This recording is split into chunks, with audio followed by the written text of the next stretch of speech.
Some storms don't start in the sky.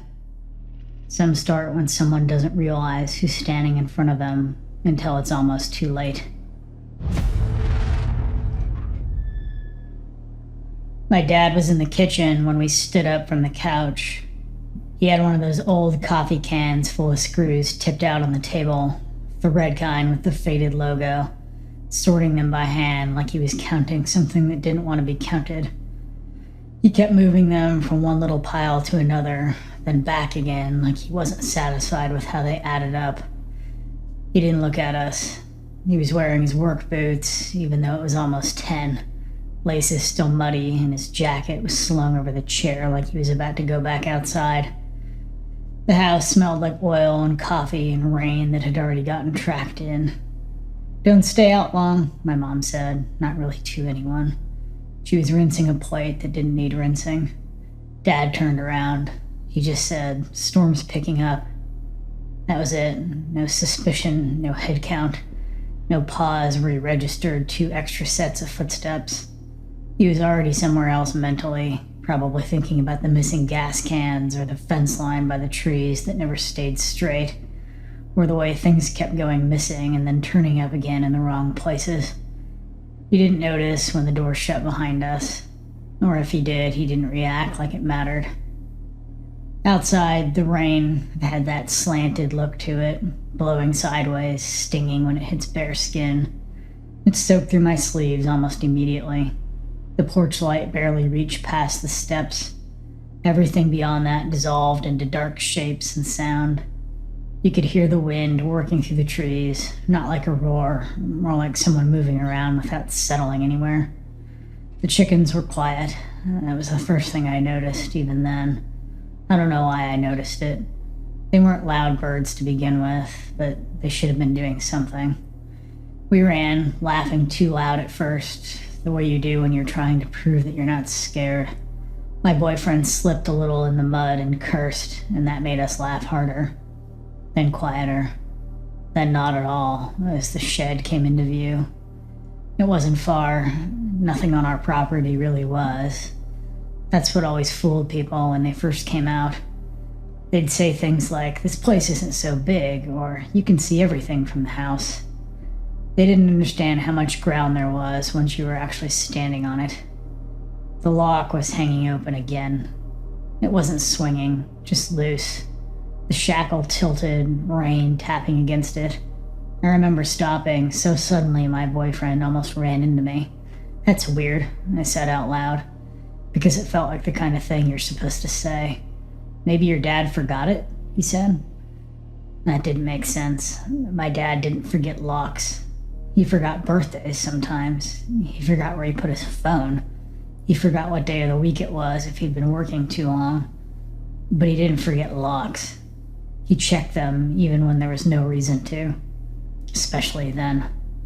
I pulled my phone out anyway and flicked the light on before we stepped inside. Just a quick sweep, like I was checking for snakes. That's what I told myself. The beam slid across the same things it always did. The lawnmowers he kept meaning to fix. The 4-wheeler parts laid out on a tarp that had gone stiff with age. The shelves stacked with oil cans and old feed bags. A crate of glass jars. A box of gloves with only 1 pair left. Dust. Rust. Ordinary mess. Nothing moved. Nothing looked wrong. It was all so aggressively normal that it made me feel stupid for hesitating, like I'd accused the space of something unfair. We shut the door behind us. The rain on the metal roof was loud enough to feel like privacy. It flattened the sound. It made the shed feel sealed off, like we'd stepped into something separate from the rest of the property. It didn't last. Footsteps came from the direction of the house. Fast, uneven, not cautious. Whoever it was wasn't trying to be quiet at all, and that's what made my chest tighten. Before I could even think, "Dad," his voice cut through the rain.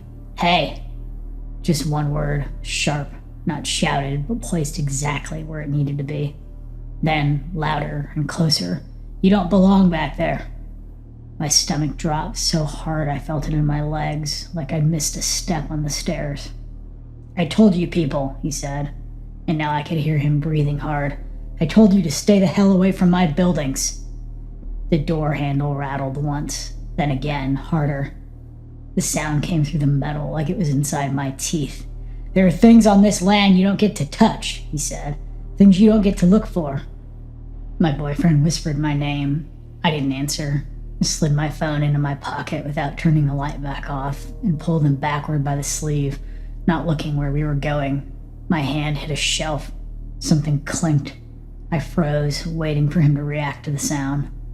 Dad's boots stopped right outside the door. Do you think this is new? He asked. His voice was lower now, steadier, which somehow made it worse. You think you're the first ones to get curious? Something metallic scraped. It took me a second to place it. Then my brain caught up and I felt cold all over. His shotgun. I hadn't heard it before. He must have already had it with him or picked it up on the way. I don't know which was worse. I let you go last time, he said, not raising his voice. That was mercy. That was me being tired. I remember noticing my heart was beating so hard that it hurt. I remember feeling embarrassed by it, like the sound alone might give us away. You're not even looking in the right place, he went on. Whatever you think is in there, it isn't. I moved it a long time ago. The door shook under his hand, not from force exactly, more like he was testing it, checking how much it would give. And you won't be back to try again, he said. Not after tonight.